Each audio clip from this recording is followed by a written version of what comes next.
뉴스 A 시작합니다. 김윤수입니다. 바로 내일입니다. 우리 정부가 일제 강제징용 피해 배상에 대한 해법을 공식 발표합니다. 대법원 판결 이후 한일 관계가 최악의 국면으로 치달은 지 5년 만입니다. 핵심은 제3자 변제 방식입니다. 일단 우리 기업이 돈을 내서 마련한 기금으로 배상금을 주는 겁니다. 대신 한국과 일본 경제단체가 만드는 별도 기금에 일본 전범 기업들이 돈을 내도록 설득하겠다는 겁니다.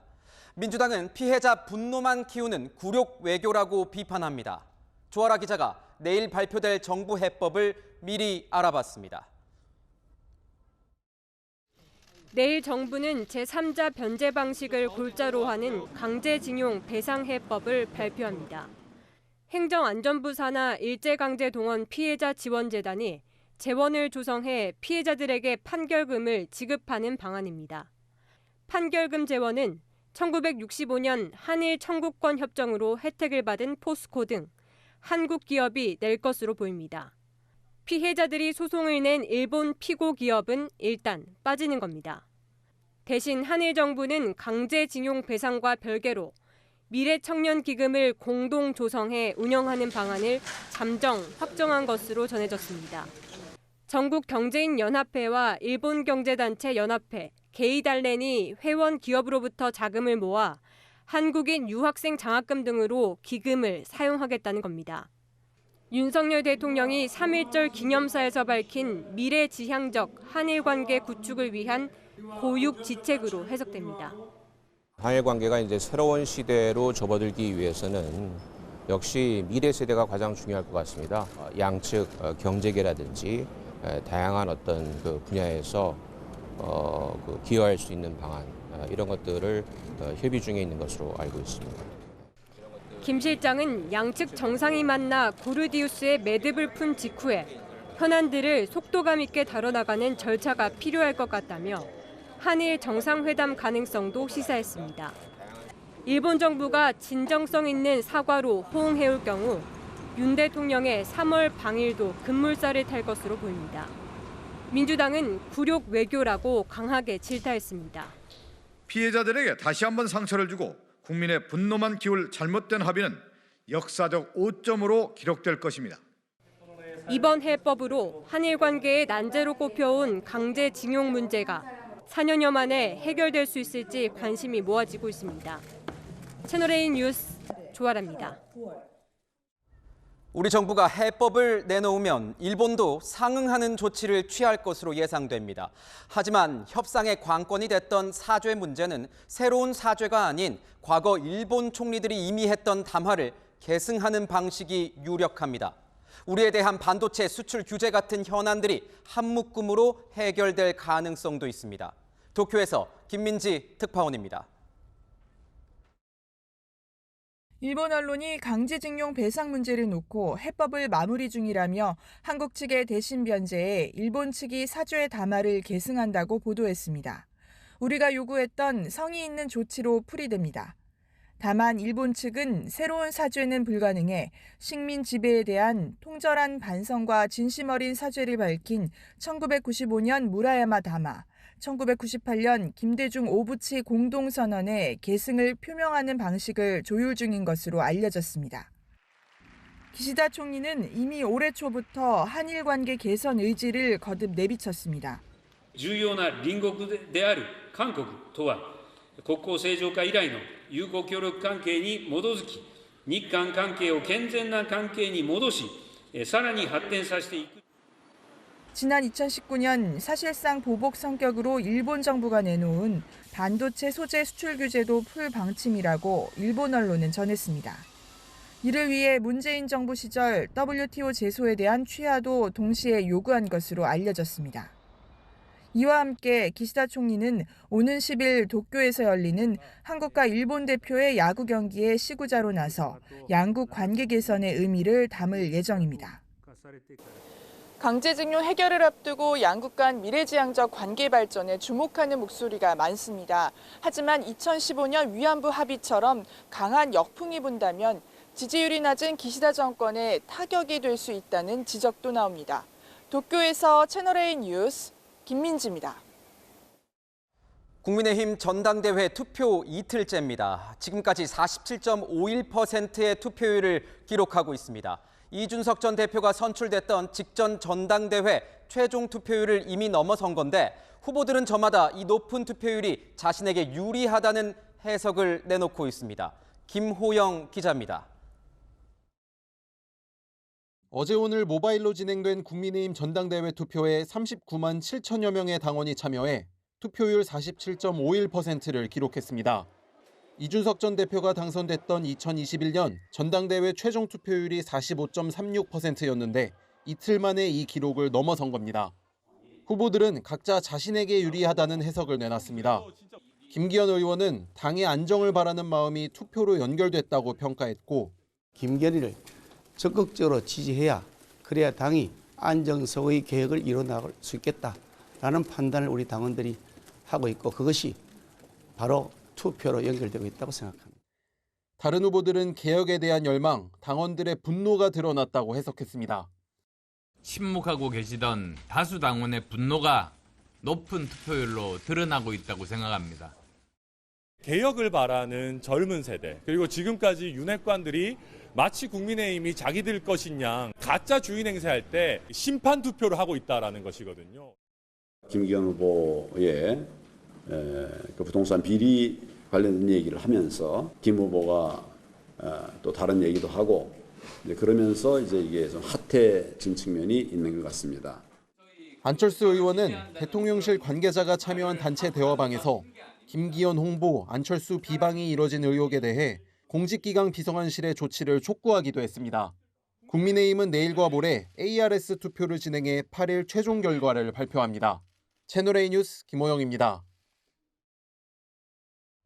민주당은 여전히 이재명 대표를 놓고 둘로 갈라진 상태입니다.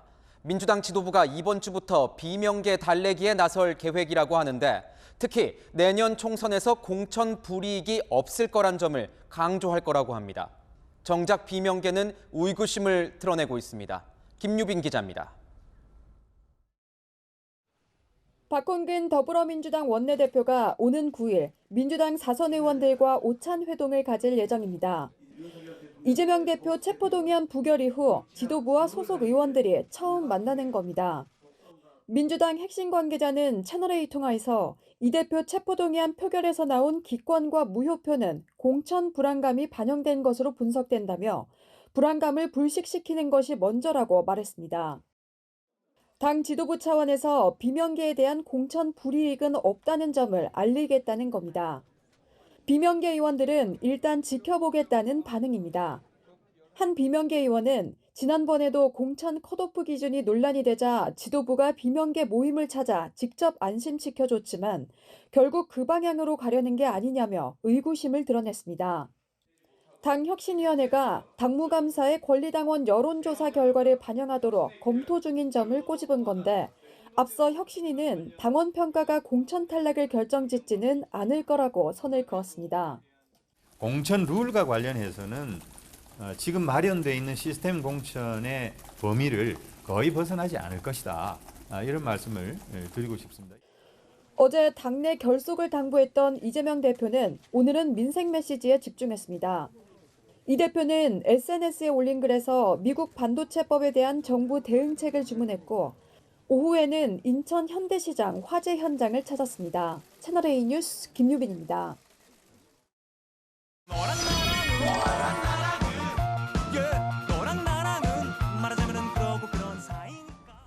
여랑야랑 정치부 이동훈 기자 나왔습니다. 첫 번째 주제 바로 보겠습니다. 네. 체육부장 땡땡땡 누구 얘기하는 겁니까? 홍준표 대구시장입니다. 네, 지난 3일 이준석 전 국민의힘 대표가 기자회견에서 소설 우리들의 일그러진 영웅을 언급했죠. 이 전 대표는 이문열 작가가 그려냈던 시골학급 모습이 최근 국민의힘 모습과 닿아있다고 주장하면서 엄석대 권력을 비판했습니다. 엄석대 권력이라. 그런데 엄석대가 누구인지 적시를 한 건 아니지 않습니까? 네, 그렇긴 하지만 윤석열 대통령을 겨냥했다는 해석이 지배적입니다.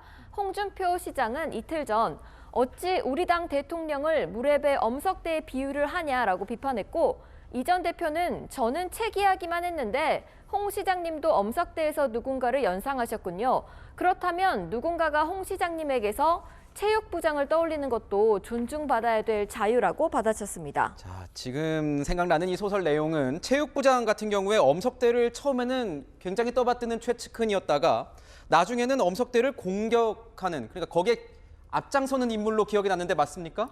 네, 지금은 윤 대통령을 떠받드는 홍 시장이 나중에 윤 대통령 힘이 빠지면 공격하는데 앞장설 것 아니냐고 꼬집은 겁니다. 홍 시장은 착각에 휩싸인 어린애의 치기에는 대꾸 안 한다. 요설 쏟아내는 그 입 내년에 어찌 되나 보자 하고 했고, 이 전 대표는 먼저 도발하시고 나서 반박하니까 나이 얘기하시는 모습을 뭐라고 해야 합니까? 사람들은 그런 행태를 두 글자로 줄여서 생각할 겁니다라고 했습니다. 아, 궁금한 내용이 많네요. 여기서 말하는 두 글자는 도대체 뭡니까? 네, 꼰대로 추정됩니다. 꼰대, 그렇군요. 국민의힘 전당대회 투표가 계속 진행 중 아니겠습니까? 저는 이 전 대표가 출마를 한 줄 알았습니다. 요즘 선거운동을 굉장히 열심히 하고 있습니다. 네, 이 전 대표는 천하람 당협위원장 선거운동을 위해 오늘도 마산을 찾았는데요. 우리들의 일그러진 영웅을 또 언급했습니다. 그 소설의 모티브가 됐던 것이 4.19였습니다. 그리고 이승만 정부 시절에 독재에 대한 이야기였는데, 이 마산이 그때 3.15 부정선거가 있었을 때 문제의식을 가지고 항쟁하셨던 분들, 그리고 그 과정에서 희생되었던 김주열 열사를 기리면서 민주화의 성지로 이렇게 올라왔습니다. 이 전 대표는 내일 출간하는 책 이준석의 거부할 수 없는 미래에서 윤핵관을 겨냥해 망국신, 즉 나라를 망치는 신화라고 했는데요. 친윤계와 이 전 대표의 갈등은 전당대회가 끝나고도 계속될 전망입니다. 그렇군요. 자, 두 번째 주제 보겠습니다. 네. 첩자 칠적이라. 문재인 전 대통령과 이낙연 전 대표 얼굴이 지금 보이는데 네. 두 사람이 왜 첩자의 이름을 올린 겁니까? 네, 이재명 대표를 지지하는 소위 개딸 강성 지지층이 유포하고 있는 포스터 한 장을 보여드리겠습니다. 네, 이렇게 보시면 네. 수박은 그러니까 겉은 민주당 로고인 푸른색, 속은 국민의힘 로고인 빨간색이다. 그러니까 겉과 속이 다르다, 뭐 이런 뜻인 거죠. 네, 맞습니다. 또 여기서 국짐은 국민의힘을 국민의 짐으로 비하하는 말인데요. 이재명 대표 강성 지지층은 이 일곤병이 국민의힘과 내통해서 이재명 대표에 대한 체포를 시도했으니 처단해야 한다고 주장하고 있습니다. 비명계인 강병원, 이원욱, 윤영찬, 김종민, 이상민 의원 등도 이름을 올렸는데요. 윤영찬 의원은 SNS에 황당하고 분노스러운 일이라며 문재인 대통령까지 끌어들여 첩자니 처단이니 하는 것은 도를 넘었다고 비판했습니다. 그런데 보면 이재명 대표 같은 경우에 이 체포동의안 표결 이뤄졌는데 이 표결에 참여하지도 않은 문재인 전 대통령, 그리고 이낙연 전 대표, 왜 이 첩자 칠적에 이름을 올렸는지는 좀 납득이 안 가는데요. 2017년 대선 후보 경선에서 문재인 전 대통령과 이재명 대표가 맞붙었었고 2021년에는 이재명 대표와 이낙연 전 대표가 경쟁했죠. 체포동의안 표결 때 민주당에서 대거 이탈표가 발생하자 이 대표 강성 지지층은 배후에 문 전 대통령과 이 전 대표가 있다고 보고 공격을 하고 있는 겁니다. 그러면 이재명 대표 측에서는 이 첩자 칠적에 대해서 어떤 입장을 가지고 있습니까? 네, 상당히 곤혹스러워하고 있습니다. 이재명 대표 측 핵심 관계자는 검찰 정권이 던진 미끼에 지지층이 넘어간 거다. 문재인 전 대통령은 당의 근간인데 이러면 안 된다고 우려했습니다. 이 대표도 직접 나서서 자중질환의 우려를 나타냈지만 체포동의안 표결로 불거진 갈등이 봉합되기는 쉽지 않아 보입니다. 네, 지금까지 여랑이었습니다. 어젯밤 인천에 있는 대형 전통시장에서 큰 불이 나서 점포 50여 개가 불탔습니다. 술 취한 사람이 불을 지른 건데 상인 수십 명이 한순간에 삶의 터전을 잃었습니다. 용의자는 기억나지 않는다고 주장했지만 불 지르는 정황, 저희 취재진이 확보한 CCTV 화면에 생생하게 담겼습니다. 백승우 기자입니다. 운동복 차림의 한 남성이 손에 라이터를 쥔 채 시장 골목을 지나갑니다. 술에 취해 비틀거리며 서성이던 이 남성은 주차돼 있던 트럭 화물칸으로 사라집니다. 잠시 뒤 화물칸을 중심으로 불길과 함께 검은 연기가 피어오릅니다. 인천 동구 현대시장에서 큰 불이 난 건 어젯밤 11시 30분쯤.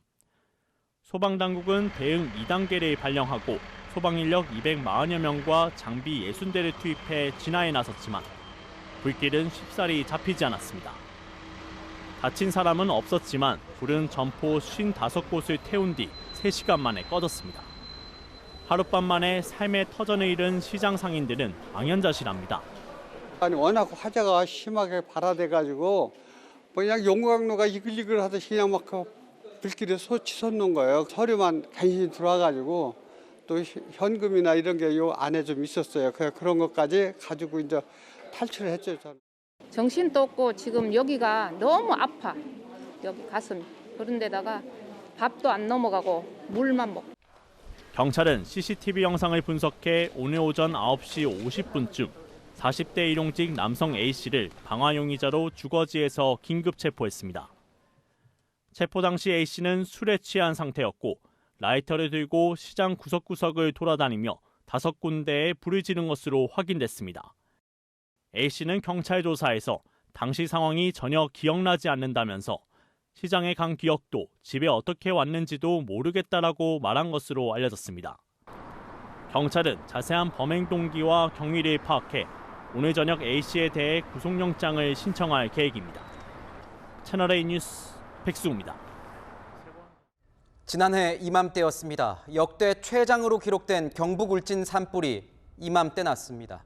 올해도 건조특보가 심상치 않습니다. 어제와 오늘 이번 주말에만 산불이 무려 15건이나 났습니다. 공국진 기자입니다. 하얀 연기가 산을 뒤덮었고 불길은 정상 쪽으로 계속 번집니다. 오늘날 12시 13분쯤 경북 경산 병풍산에서 불이 나 헬기 7대와 산불 진화대원 119명이 투입됐습니다. 현재 큰 불길은 잡은 상태로 산 아래 사찰과 민가가 있지만 피해는 없는 것으로 파악되고 있습니다.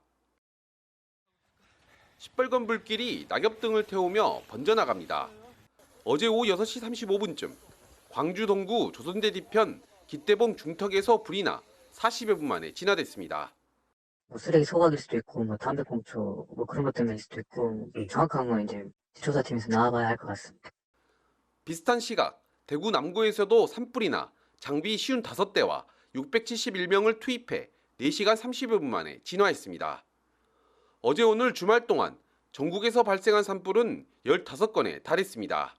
봄철에 영농을 이렇게 준비하시면서 쓰레기 소각하거나 고추대 밭에 모아놨다가 태워놔가지고 하는 그런 소각 산불이 되게 많이 발생하거든요. 윤석열 대통령은 오늘부터 산불 특별대책 기간으로 지정해 예방 등의 총력을 다해달라고 관계부처에 지시했습니다. 땅바닥에 처박혀 직각으로 선 검은색 승용차, 소방대원이 연신물을 뿌립니다. 오늘 새벽 1시쯤 달리던 승용차가 김포공항 담벼락을 들이받고 불이 났습니다. 이제 충격에서 기름통 터지면 엔진 열에 의해서 화재는 나는 거지. 그걸로 지금 운전자 한 명만 있는 걸로 지금 파악된다. 불이 난 차 밖에선 운전자로 보이는 30대 남성 시신이 발견됐습니다. 경찰은 정확한 사고 원인을 조사 중입니다. 채널A 뉴스 공진입니다. 지하철에서 술에 취한 사람의 휴대폰을 훔친 남성이 붙잡혔습니다. 열차 안 CCTV에 범행 장면이 고스란히 찍혔는데 새로 교체하는 신형 차량에는 이런 CCTV가 설치되어 있습니다. 백승현 기자입니다. 새벽 1시쯤 승객이 드문 지하철 안. 술 취한 승객이 난간에 기대 잠들어 있고 지나던 남성이 이를 발견하더니 맞은편에 앉아 상태를 살핍니다. 그리고는 취객 옆에 떨어진 휴대전화를 줍더니 자연스럽게 옆자리에 다시 앉습니다. 이리저리 주변 눈치를 보다 지하철 문이 열리자 휴대전화를 챙겨 유유히 떠납니다. 경찰은 CCTV 70여 대를 분석해 인상착의와 동선을 특정한 뒤 남성이 주로 등장하는 역에서 잠복 수사에 돌입했습니다. 그리고 한 달 만인 지난달 24일 을지로 3가역에서 남성을 붙잡았습니다. 우리 절도 혐의로 우리 긴급 체포하는 거예요. 붙잡힌 남성은 지난해 10월부터 전동차나 승강장에서 스마트폰 석 대를 훔친 뒤 작물업자에게 90만 원가량에 판 걸로 드러났습니다. 무직 상태로 찜질방을 전전하던 남성은 생활고로 인해 범행을 저질렀다고 진술한 걸로 전해졌습니다.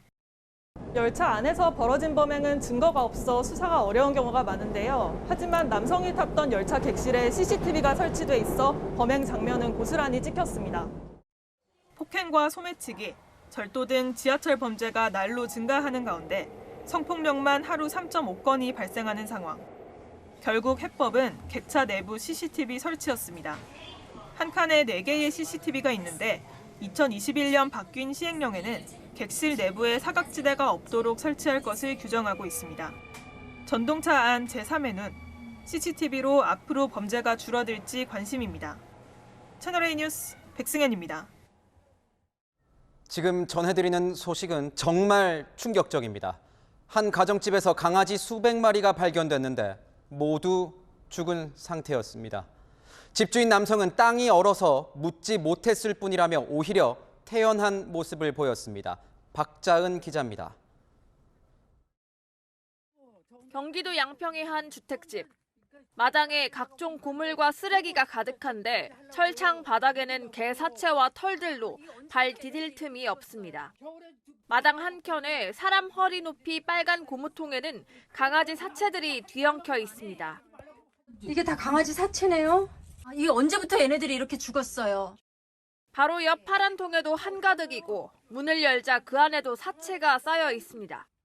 죽은 지 엄청 오래돼가지고 몇 군지 확인할 수가 없는 게 다 들러붙어 있어요. 방문을 열면은 뭐 바닥, 뭐 위, 뭐 다 이제 사체들이 널려 있고.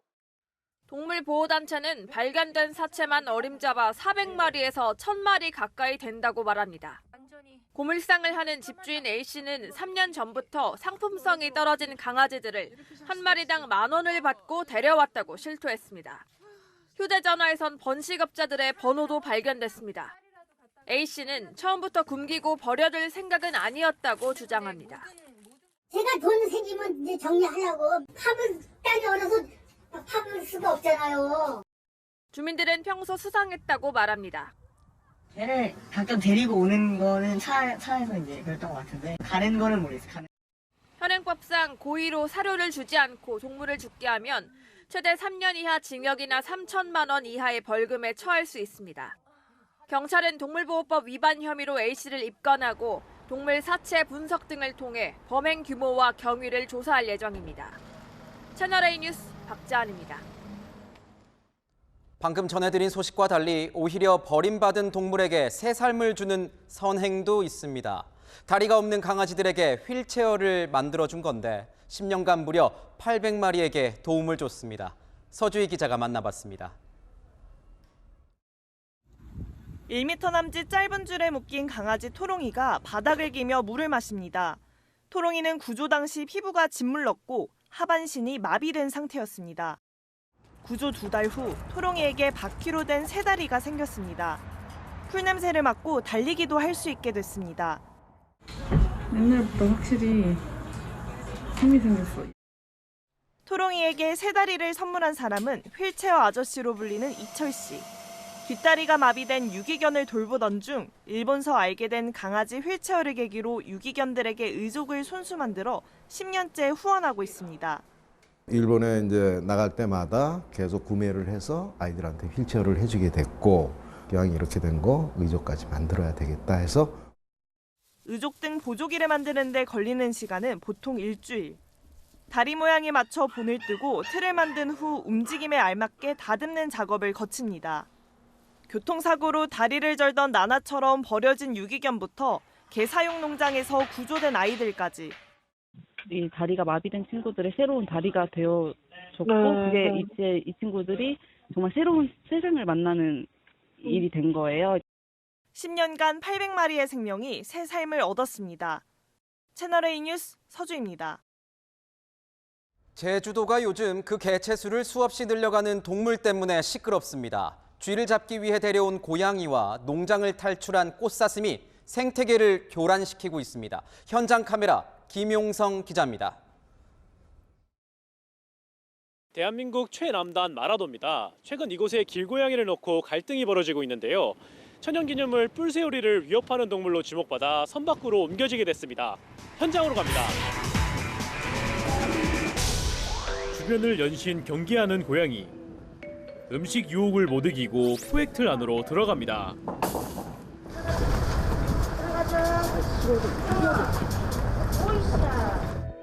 놀라는 것도 잠시 사람 손을 많이 탄 탓인지 얌전히 앉아 있습니다. 얼굴 좀 보자가 진동화가 완료됐네요. 코, 그다음에 건강상태, 양호. 이틀간 포획한 고양이는 42마리. 바다 건너 제주도 보호시설로 옮겨져 입양 절차를 밟게 됩니다. 10여 년 전 주민들은 쥐를 잡기 위해 고양이를 데려왔습니다. 고양이는 금세 70마리 이상 불어났는데 천연 기념물인 뿔새오리를 공격한다는 주장이 나오며 논란이 불거졌습니다. 뿔새오리는 무인도 절벽에 둥지를 틀고 사는 철새로 멸종 위기종으로 지정돼 있습니다. 특히 최근 뿔새오리 사체 내구가 발견됐는데 범인으로 지목되며 고양이들의 입지가 쪼그라들었습니다. 뿔새오리와 고양이 그리고 어떤 생태적인 공존을 위해서 부득이 고양이를 뿔새오리를 분리하기로 결정을 했습니다. 고양이와 정이 들었던 주민들은 어렵사리 반출에 합의했지만 아쉬움을 감추지 못합니다. 좀 안타깝다고 해야 되나? 숨기라고. 뭐 입양 보내고 보호소 간다 하니까 여기 있는 것보다 더 나을 수도 있겠다.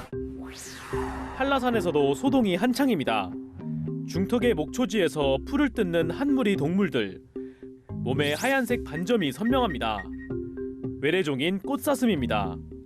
취재진이 띄운 드론이 접근해도 멀뚱멀뚱 쳐다볼 뿐 달아날 생각이 없습니다. 사슴이 풀을 뜯어먹고 있습니다. 이렇게 사슴이 말 범벅지로 내려온 모습을 쉽게 볼 수 있습니다. 녹용 생산을 위해 가축으로 들여온 사슴이 농장에서 탈출한 뒤로 현재 외래사슴 3개 수백 마리가 한라산에 정착한 것으로 추정됩니다. 문제는 일대 생태계가 교란된다는 겁니다. 거센 이파리도 가리지 않고 먹어치우는 식성에 산림 식생을 위협합니다. 토착종인 노루가 영역 경쟁에서 밀려나고 있다는 보고도 나옵니다. 사슴이 목이 닿은 데까지 식생이 급격하게 파괴되기 시작해가지고 현재로선 유해조수가 아니다 보니 함부로 포획할 수도 없습니다. 여기 편안하게 살아온 종들은 내부 압력에 대해서 좀 되게 이게 약해요. 고유에 있는 종들은 들어온 만큼 멸종이 돼버리고 필요해서 들여왔다 다시 필요해서 내보내야 하는 웃지 못할 상황. 고유 생태계를 위협하는 외래종 관리에 적극 나서야 한다는 목소리가 커지고 있습니다. 현장 카메라 김용성입니다. 입주할 집은 있는데 정작 입구가 막혀서 이사를 못한다면 어떨 것 같으십니까? 청약 통장 만점을 받고 아파트 입주 날만 기다렸는데 아파트 출입구가 컨테이너로 막혔습니다. 시공사와 조합이 치솟은 공사비를 둘러싸고 이 갈등을 벌이다가 생긴 일입니다. 박지혜 기자가 현장에 다녀왔습니다. 서울 양천구의 299가구 새 아파트입니다. 입주 예정일이 일주일 가까이 지났는데 안에 주민은 없고 단지 출입구마다 컨테이너와 차량이 막고 있습니다. 공사비가 올랐다며 시공사가 재건축 조합에 가구당 8천만 원의 추가 분담금을 요구했지만 조합이 거부하자 입주를 막아선 겁니다. 아파트 입주를 준비했던 4인 가구의 이삿짐입니다. 이 단지 진입이 막히면서 이렇게 맨 바닥에 일주일째 그대로 쌓여 있습니다. 저는 엄마네 있고 저희 아들들은 또 친구네 가 있고 남편은 사무실에서 거주를 하게 돼 있어요. 진짜 새 집 들어가기는 희망으로 이렇게 버티고들 있는데 너무 억울해요. 벌써 계약을 했잖아요. 그럼 주소 다 옮기고 다 이렇게 했는데 갈 데가 없는 거예요. 그럼 고시텔에 사는 친구들도 있어요. 문제는 절반이 넘는 일반 분양자까지 입주가 막혔다는 점입니다. 그리고 제가 만점자예요. 84점. 청약으로 생애 최초 주택 구입한 사람이거든요. 건설 자체가 조합원들 문제를 일반 분양자들을 볼모로 지금 이런 행태를 취하고 있지 않나.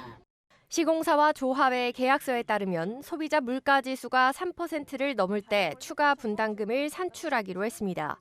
하지만 시공사가 건설 공사비 지수로 추가 분담금을 계산해 액수가 확 늘었다는 것이 조합 측 주장입니다. 100억 얘기하다가 또 106억, 그다음에 며칠 전에 74억으로 꼬무질 늘어나듯이 좀 또 변했습니다. 시공사는 원자재 가격이 너무 올라 어쩔 수 없다는 입장입니다. 최근 공사비 상승을 둘러싼 갈등에 전국 재건축 공사 현장 곳곳이 멈추는 상황. 국토부와 지자체가 공사비를 중재할 수는 있지만 강제성이 없어 시공사와 조합이 풀어야 하는 난맥상이 이어지고 있습니다. 채널A 뉴스 박재입니다. 요즘 채소값이 금값입니다. 장바구니에 오이, 대파, 양파 담기가 부담스럽다고 합니다. 갑자기 왜 이렇게 오르는 건지 김승희 기자가 취재했습니다. 일요일 오후 농산물 전문마트가 인파로 북적입니다.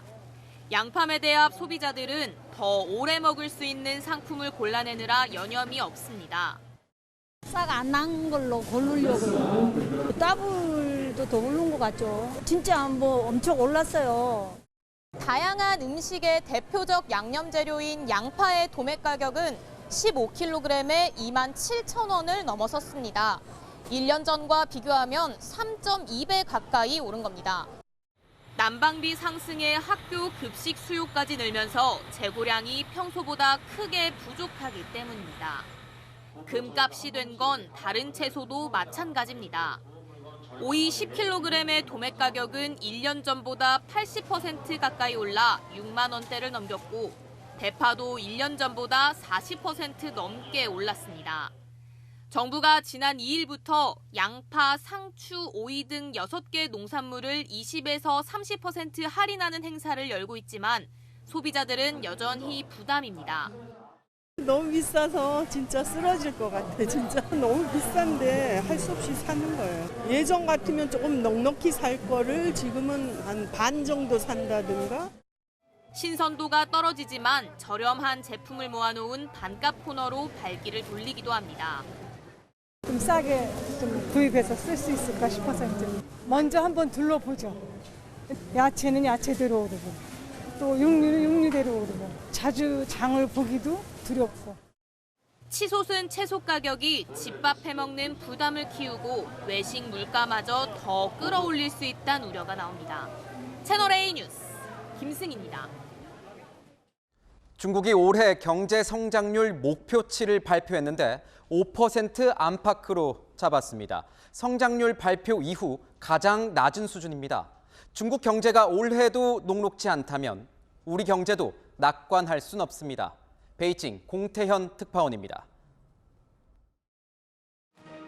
인민대표 2,900여 명의 박수를 받으며 시진핑 중국 국가주석이 인민대회당에 입장합니다. 시진핑 집권 3기가 출범하는 전국 인민대표회의 무대에서 리커창 총리는 55분간의 정부 업무 보고를 마지막으로 10년 임기를 마쳤습니다. 本届政府任期即将结束. 올해 경제 성장률 목표치는 5%로 잡았습니다. 팬데믹으로 발표를 생략한 2020년을 제외하면 해마다 목표를 공개하기 시작한 1991년 이후 가장 낮은 수준입니다. 지난해 5.5% 목표를 제시했지만 3% 성장에 그친 점, 우크라이나 전쟁에 따른 불확실성과 불안한 부동산 시장 등을 고려했다는 분석이 나옵니다. 全球通胀仍处于高位，国内经济增长企稳向上基础尚不够，需求不足仍是突出。 중국의 내수가 곧바로 회복되지 않는다면 중국과 가장 많은 교역을 하고 있는 우리 경제도 영향이 불가피합니다. 중국의 올해 국방 예산은 지난해보다 7.2% 많은 293조 원 규모로 편성됐습니다. 오늘부터 9일 동안 이어지는 전임대에서 시진핑 집권 3기의 첫 지도부 인선이 확정됩니다. 오는 13일 폐막 직후 처음 모습을 드러내는 신임 총리가 올해 국정운영 구상을 발표할 예정입니다. 베이징에서 채널A 뉴스 공태현입니다.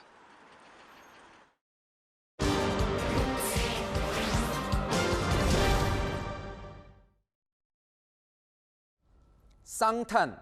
지난 2020년 중국은 40년 안에 탄소 중립을 달성하겠다면서 쌍탄 정책이란 걸 선언했습니다. 석탄 사용을 줄이겠다는 게 주요 내용입니다. 그런데 이 정책 채 3년을 못 가나 봅니다. 알고 보니 석탄 화력 발전소를 더 많이 짓고 있었습니다. 문제는 그 미세먼지가 우리나라로 날아올 거란 겁니다. 세계를 보다 정다은 기자입니다. 지난 3년 동안 강력한 방역 정책으로 경제 활동까지 위축됐던 중국. 한동안 보기 힘들었던 파란 하늘이 베이징에서 자주 펼쳐졌습니다. 之前上大学的时候，就16到19年这个期间，就是我觉得雾霾是真的特别严重。但是现在跟之前比，那肯定是好很多。 시진핑 중국 국가주석은 2060년에 탄소 중립을 실현하겠다는 이른바 쌍탄 목표도 밝혔습니다.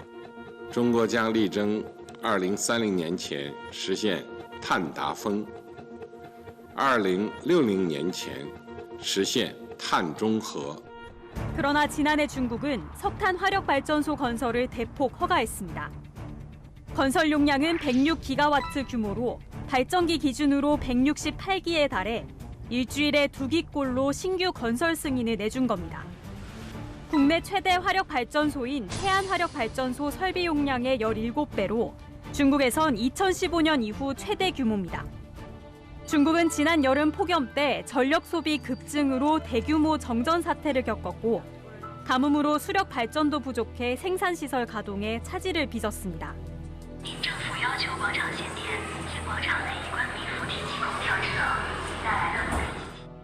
우크라이나 전쟁으로 국제에너지 비용마저 급등하면서 중국의 친환경 정책은 동력을 잃어가고 있다는 지적입니다. 경제 발전을 추동해야 되는 이 시기에는 다시 에너지 공급의 필요성이 확대됐고 결국 다시 석탄으로 돌아갈 수밖에 없는. 문제는 중국 동남부 해안 지역에 석탄 발전소가 줄줄이 들어설 예정이라는 점입니다. 12월부터 3월까지 편서풍이 불 땐 한반도의 대기도 석탄 발전소가 배출하는 미세먼지의 영향을 받을 수밖에 없습니다. 석탄 화력이 미세먼지나 미세먼지를 발생하는 원인 물질을 많이 배출한다는 건 잘 알려져 있고요. 우리나라에 영향을 미치게 되겠죠. 다만 중국 측은 노후 석탄 발전소를 폐쇄하고 있어 신규 발전소 가동을 해도 오염물질 배출은 줄어들 것이라는 전망도 나옵니다. 우리나라 대기 오염에 미치는 영향을 최소화할 수 있도록 양국의 공동 대응이 절실해 보입니다. 세계를 보다 정다은입니다. 어제 일본에 도착한 WBC 야구 대표팀이 오늘 첫 훈련을 시작했습니다. 일본 오사카를 연결해 보겠습니다. 정윤철 기자, 특히 우리 팀 간판 타자인 이정우 선수에 대한 관심이 뜨겁다고 들었습니다. 네, 그렇습니다. 오늘 훈련장에서 일본 취재진으로부터 이정우의 컨디션에 대한 질문을 많이 받았는데요.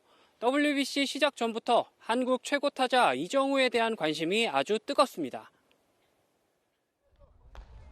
첫 훈련에 나선 이정우는 다양한 구질의 공을 받아치며 타격 감각을 끌어올렸습니다. 지난해 한국 야구 타격 5관왕을 차지한 이정우. 올 시즌을 마친 뒤 메이저리그 진출을 노리는 이정우에게 이번 WBC는 쇼케이스와 같습니다. 미국 MLB.com이 WBC를 앞둔 올스타 중 한 명으로 이정우를 선정한 가운데 오늘 이정우를 보려고 찾아온 일본 팬들도 눈에 띄었습니다. 이강철 감독은 이정우 등 선수들의 몸 상태에 만족감을 드러냈습니다. 모든 투수들이나 야수들 다 괜찮은 것 같습니다. 준비 다 잘 됐습니다.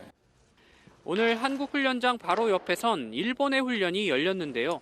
100명이 넘는 취재진이 몰린 가운데 간판 스타 오타니가 시선을 사로잡았습니다. 투수와 타자를 겸업하며 메이저리그 MVP를 차지한 오타니는 투구 연습에 주력하는 모습이었습니다. 한국과 일본은 10일 두 번째 경기에서 맞붙습니다. 지금까지 오사카에서 채널A 뉴스 정희철입니다. 겨울잠에 들었던 개구리도 내일이면 깨어납니다. 절기 경칩을 하루 앞두고 날이 많이 풀렸는데요. 이번 주엔 전국이 20도 안팎까지 올라서 봄 기온이 더 짙어지겠습니다.